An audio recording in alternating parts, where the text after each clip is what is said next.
Students, आज हम पढ़ रहे हैं अपना हिंदी व्याकरण का क्लास 5 का लेसन नंबर 4 जिसका नाम है वाक्य रचना। तो आइए प्यारे बच्चों शुरू करते हैं। शब्दों का वह सार्थक समूह जिसका अर्थ स्पष्ट हो वाक्य कहलाता है। अर्थात शब्दों का एक ऐसा समूह जिसका कोई अर्थ निकलता हो वह समूह क्या कहलाता है? वाक्य। जैसे हमारा है फूल राष्ट्रीय कमल। क्या लिखा है? हमारा है फूल राष्ट्रीय कमल। ऊपर लिखा वाक्य पढ़ने में कुछ अटपटा सा लग रहा है क्योंकि इस वाक्य में शब्द तो सही हैं परंतु उनका क्रम सही नहीं है, इसलिए इसका अर्थ भी स्पष्ट नहीं हो पा रहा है। अतः हम इसे वाक्य नहीं कह सकते हैं। यदि इसे कुछ इस प्रकार लिखा जाए कि हमारा राष्ट्रीय फूल कमल है। अब इस वाक्य में शब्दों का क्रम सही है तथा अर्थ भी स्पष्ट हो रहा है, इसीलिए यह एक वाक्य है। क्या है? यह एक वाक्य है। इसीलिए प्यारे बच्चों वाक्य का एक सही समूह हो, क्रमपूर्ण क्रम व्यवस्था में, और उसका एक सही अर्थ निकलता हो, तभी हम उसे वाक्य कह सकते हैं। वाक्य के दो भेद होते हैं, उद्देश्य और विधेय। देखते हैं पहला उद्देश्य। जिसके बारे में बात कही जाती है वह उद्देश्य कहलाता है। उद्देश्य मुख्य रूप से कर्ता होता है। उद्देश्य क्या होता है? वाक्य में कर्ता, जिसके बारे में बात की जाती है। जैसे अभिनव एक ईमानदार बालक है। इस वाक्य में अभिनव के बारे में बात की जा रही है, इसलिए यह उद्देश्य है तथा यही कर्ता है। इसमें अभिनव क्या है? उद्देश्य, और अभिनव ही कर्ता भी है। नेक्स्ट है विधेय। उद्देश्य के बारे में जो बात कही जाती है वह विधेय कहलाता है। जैसे अभिषेक एक बुद्धिमान बालक है।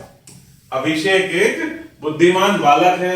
इस वाक्य में अभिषेक के बारे में कहा जा रहा है कि वह एक बुद्धिमान बालक है, अतः यह विधेय है। क्या है? विधेय।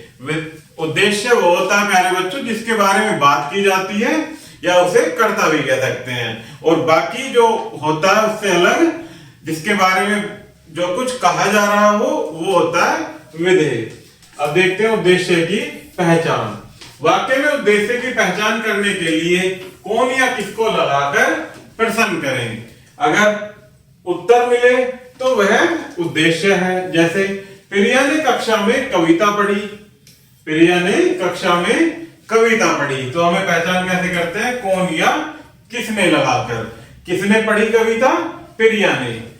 किसने कक्षा में कविता पढ़ी? प्रिया ने। तो उत्तर मिल रहा है, तो वह क्या है प्यारे बच्चों? उद्देश्य। अर्थात प्रिया क्या है इस वाक्य में? उद्देश्य है। आगे देखते हैं वाक्य के भेद। वाक्य के भेदों को दो आधार पर बांटा गया है। पहला रचना के आधार पर और दूसरा अर्थ के आधार पर।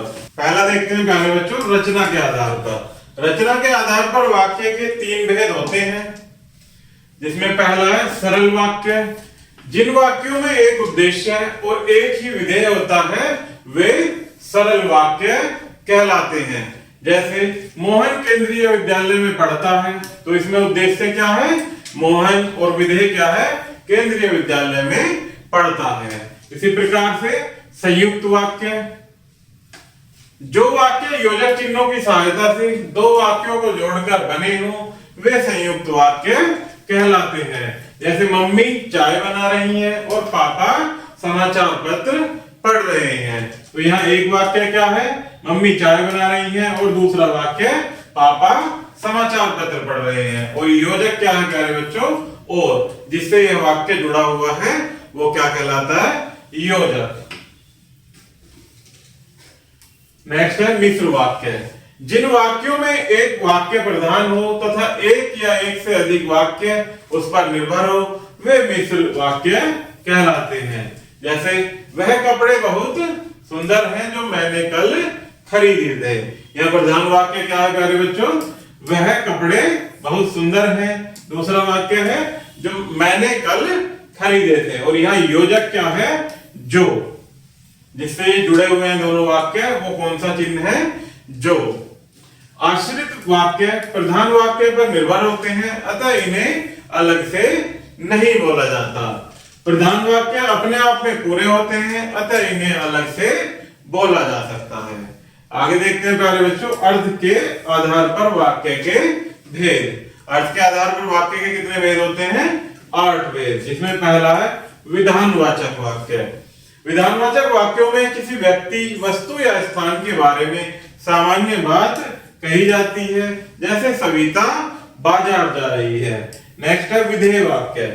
विधेय वाक्य किसी काम के न होने के बारे में बताते हैं, जैसे मुझे खाना नहीं खाना है, अर्थात किसी कार्य के न होने के बारे में बताते हैं, जैसे मुझे खाना नहीं खाना है। नेक्स्ट है प्रश्नवाचक वाक्य।